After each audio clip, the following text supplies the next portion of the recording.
Yes, my YouTube family, One King TV here, back with another video. And from you see the topic, you know what we'll be discussing today. Jamaica's most dangerous and influential dancehall stars.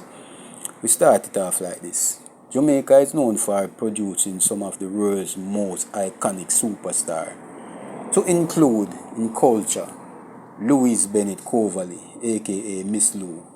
Music, you have Bob Marley, Jimmy Cliff, to name a few.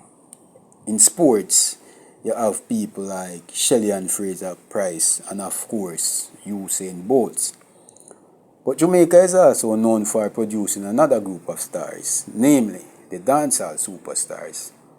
And as you may know, majority of these dancehall artists are from some of the roughest and most gritty neighborhoods and garrisons across Jamaica, hence producing some of the most charismatic and dangerous superstars in the dancehall fraternity. I was planning to do 4 of Jamaica's most dangerous dancehall artists in one package, but then again I thought the package may be too long. So what I'm going to do, I'm going to be doing a series highlighting Jamaica's most dangerous dancehall artists and superstars. So first up on the list is none other than the Wild Apache himself, Super Cat, the Dan Dada. Born William Anthony Maraj on the 25th day of June 1963 in Jamaica. Super Cat being from a humble beginning, because you know so most of them youth, the dancehall youth, them come from very, very humble beginning. Poor, dirt poor, we not pretty it up.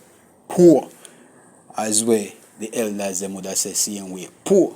Yeah man, Super Cat grew up in the gritty neighborhood of Cockburn Pen. You see it? And from them humble beginnings, Super Cat, they in the streets of downtown Kingston. Literally in the streets.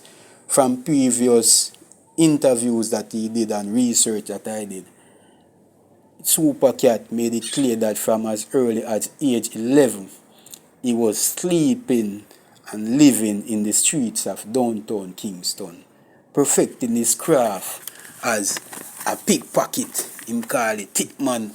I show you say, yo, him would have to hang up clothes on the line, hang up pants on the line, and with him razor and thing, him a practice how to remove whatever items out the pocket without the owner of said pants or said clothes items realizing that the valuables was gone, a real life. The man are living a real tough life, man.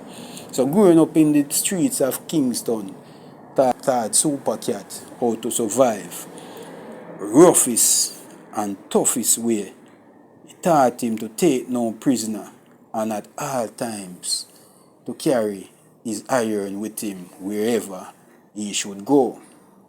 At the same time, Super Cat knew that his way out of the streets would undoubtedly be through music. And even though he was in the streets surviving and feeding himself, he was always perfecting his dancehall skills. You see it? But perfecting his dancehall skills and living in the streets, he had countless run-ins with the law, and at one point being wanted and on the run from both police and gunmen at the same time. You dig? Super Cat, through interviews, mentioned during these times he had to be sleeping in cemeteries, namely Calvary and Maypen cemeteries. Them time when I do all that tune, say Kingston hot, Abalambing, me say Kingston hot. You see it? Yeah. So them time they man run hot. Can't sleep in regular spot. Them way mafia sleep in a cemetery. You see it? At the same time, Super Cat was gaining widespread popularity during the late 80s and early 90s. You see it? So at this point in time now, he was traveling back and forth between the United States and Jamaica. Hence, During one of these trips, he had an encounter with fellow dancehall entertainer Tenor, where it was alleged that Supercat unalived Tenor during said altercation. Yeah, man. So the man, remember, said from beginning, me tell you, so the man, left the machine nowhere, So details not to surface on what exactly go down, but it was said that that was the result of altercation between Tenor and Supercat, which brought about the demise of Tenor. Boom boom fast track. Supercat still a do him thing. Still a making music at this time. Very popular in Jamaica, It's either you love him or you hate him, but most people love him because the man's style smooth. Supercat was the first dancehall artist to bring about the stepper settings, the stepper, the speng, where them nowadays DJ talk about chopper and chop the line. It was a real rude boy thing with Supercat. Original rude boy setting, speng, stepper. Hence, him do the tune, him say, him a dads for dads. Dads for all dads. Dads for them. They know dads for I, man. You see? So, a man goes so boom, and have an altercation, a next infamous running with a next icon in the music industry, where him had a clash with Ninja Man, because at this time, they were the most popular, and had an altercation where them do the thing, so they had a clash at Sting. Supercat and Ninja Man, they on stage, and the crowd deemed Ninja Man to be the winner of the clash. And so they wanted Supercat to leave the stage. Round about them time, a buckle of the order of the day. When time the crowd a Sting displeased about something, a buckle man get. But Supercat being a stepper, no used to them thing, and them man they no take disrespect. So when they go so boom, no one start back with Supercat. Supercat make them know straight up, say, listen, me man, I have my machine for my hip. And any boy fling a next buckle up, so a can in the crowd. You dig? So people them see so buckle. And Supercat go so boom and reach one of the buckle them. And go so rah, and send it back in the crowd. Unfortunately, it's a female face it connect with, you understood? Yeah, man. So after that incident, Supercat goes so boom and lift up back and drop back in the States. But they man, they are separate anywhere they go. And them don't do a damage on Jamaicans everywhere in the world, especially in the States. You see it in New York.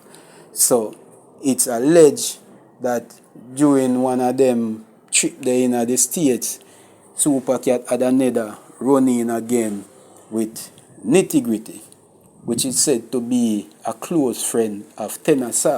And if you remember before, it was alleged that Supercat was the trigger man behind the unaliving of Tenor. So Nitty Gritty fame machine, we put can on Supercat, but the machine jam.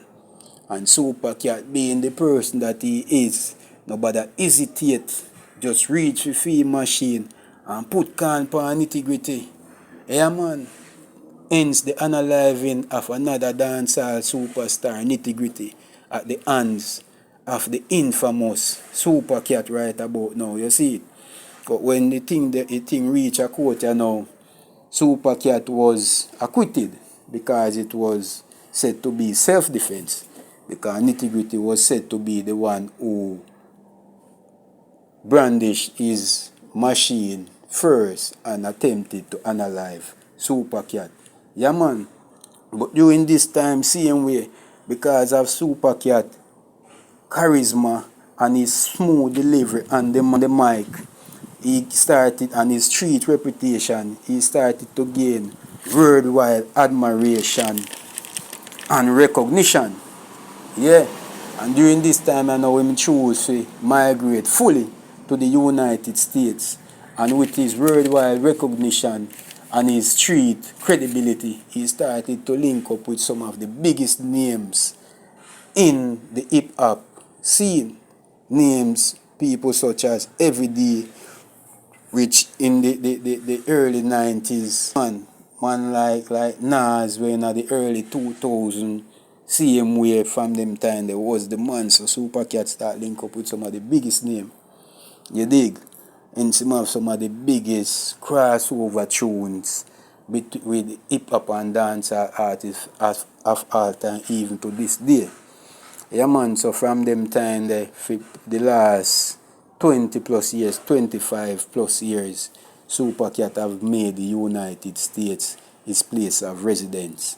So yes man, that is the life of Supercat in the most popular and influential dancehall superstar, most dangerous. Subscribe so and click the notification bell so when me post a next video in the series notified, you see it, and you don't want to miss the next artist we are come after. So yeah, big up on yourself. I'm out.